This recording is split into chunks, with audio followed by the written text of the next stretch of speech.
name is Dr. Reena Pandya, and I'm a physiotherapist for about 25 years now.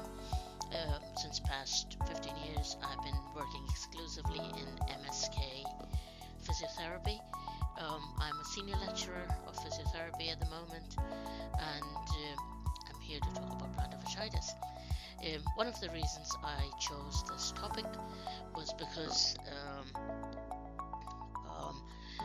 a lot of times when we get a referral for foot pain, it is diagnosed as physiotherapist eval and treat for plantar fasciitis. What I'm here to do with this presentation is to make sure that we talk about differential diagnoses, because not all foot pain are plantar fasciitis, and what exactly is plantar fasciitis. So the objectives of this webinar are to educate the physiotherapists on etiology, epidemiology, risk factors that are associated with plantar fasciitis.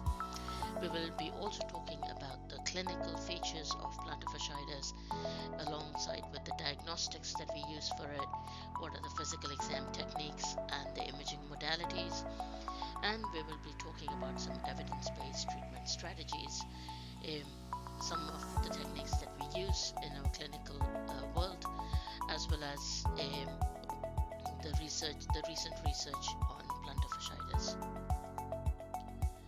So in order to know more about plantar fasciitis, we need to know about the plantar group of muscles. So the plantar group of muscles are divided into